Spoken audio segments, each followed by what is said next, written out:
Petrol ಬಂಕ್ಗೆ ಭೇಟಿ ನೀಡಿ reality check ಮಾಡಿದ ಅಧಿಕಾರಿಗಳು. ಪೆಟ್ರೋಲ್ ಹಾಕೋದ್ರಲ್ಲಿ ಯಾವುದೇ ಮೋಸವಾಗಿಲ್ಲ.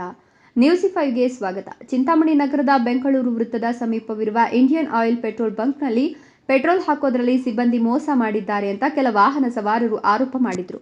ಈ ಕುರಿತು ಸುದ್ದಿ ಬಿತ್ತರಿಸಲಾಗಿತ್ತು. ಇದರ ಬೆನ್ನಲ್ಲೇ ಕಾನೂನು ಮಾಪನ ಶಾಸ್ತ್ರ ಇಲಾಖೆಯ ಸಹಾಯಕ ನಿಯಂತ್ರಕರಾದ ಬೀನಾ ಎನ್ ಸಂಜೆ ಪೆಟ್ರೋಲ್ ಬಂಕ್ಗೆ ಭೇಟಿ ನೀಡಿ ಸಂಪೂರ್ಣ ಮಾಹಿತಿ ಪಡೆದು ಅಲ್ಲಿಯೇ ಪೆಟ್ರೋಲ್ ಹಾಕುವ ಪಂಪುಗಳನ್ನು ಪರಿಶೀಲನೆ ಮಾಡಿದ್ರು. ನಂತರ ಪೆಟ್ರೋಲ್ ಬಂಕ್ನಲ್ಲಿರುವ ಸಿಸ್ಟಮ್ನ ಸಂಪೂರ್ಣ ಮಾಹಿತಿ ಪಡೆದ ನಂತರ ಮಾತನಾಡಿದ ಅವರು, ಪೆಟ್ರೋಲ್ ಬಂಕ್ನಲ್ಲಿ ಅಳತೆ ಮಾಡುವ ವಿಚಾರದಲ್ಲಿ ಯಾವುದೇ ಮೋಸ ಕಂಡು ಬಂದಿಲ್ಲ ಅಂತ ಹೇಳಿದ್ರು.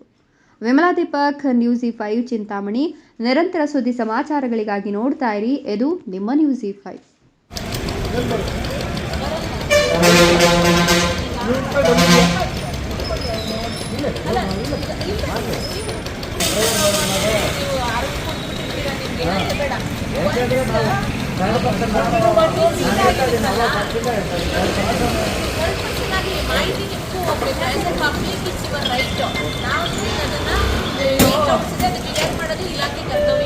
ಏನಾಗಿದೆ ಆಯ್ತು ಅಂತಂದ್ರೆ ನಂತರ ಯಾವುದೇ ಕಾರಣಕ್ಕೂ ಗನ್ ವರ್ಕ್ ಆಗಲ್ಲ.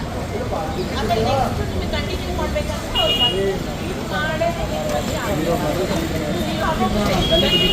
ಝೀರೋ ಆಗುತ್ತೆ. ನೋಡ್ಕೊಳ್ಳಿ, ಗನ್ ಇಟ್ಬಿಡ್ತಾರ, ಗನ್ ಇಟ್ಟಿದ್ದು ಝೀರೋ ಆಗ್ತದೆ. ನಾನು ತೂಕ ಅಳತೆ ಡಿಪಾರ್ಟ್ಮೆಂಟಿಂದ AC ಬೀನಾ ಮಾತಾಡ್ತಾ ಇರೋದು. ಈ ಚಿನ್ಮಯಿ ಪೆಟ್ರೋಲ್ ಬಂಕ್ನಲ್ಲಿ ತೂಕದಲ್ಲಿ ಮೋಸ ಆಗಿದೆ ಅಂತ ಅಂದ್ಬಿಟ್ಟು ಕಂಪ್ಲೇಂಟು ಇಲಾಖೆ ಗಮನಕ್ಕೆ ಬಂದಿರುತ್ತೆ. ಅದಕ್ಕೆ ಸಂಬಂಧಪಟ್ಟಂಗೆ ಈ ದಿನ ಇಲ್ಲಿ ಭೇಟಿ ನೀಡಿ ಎಲ್ಲ ಪಂಪ್ ಎಲ್ಲ ಪರಿಶೀಲನೆ ಮಾಡಿದಾಗ ಮೆಜರ್ ಎಲ್ಲ ಕರೆಕ್ಟಾಗಿ ಬಂದಿರುತ್ತೆ, ಅಳತೆ ಎಲ್ಲ ಕರೆಕ್ಟಾಗಿರುತ್ತೆ. ಮತ್ತು ಇಲ್ಲಿ ಯಾವುದೇ ರೀತಿಯಾದ ಮೋಸ ಕಂಡು ಬಂದಿರೋದಿಲ್ಲ. ಮತ್ತು ಇದಕ್ಕೆ ಸಂಬಂಧಪಟ್ಟಂಗೆ ಅವ್ರದ್ದು ಔಟ್ಲೆಟಲ್ಲಿರೋ ಆಟೋಮೇಷನ್ ಮಿಷನಲ್ಲಿ ಚೆಕ್ ಮಾಡಿದ್ರು ಆ ರೀತಿ ಯಾವುದೇ ಕಂಡು ಬಂದಿರಲ್ಲ ಲೋಪ. ಹಾಗಾಗಿ ಇಲ್ಲಿ ಯಾವುದೇ ರೀತಿ ಮೋಸ ಬಂದಿರೋದಿಲ್ಲ.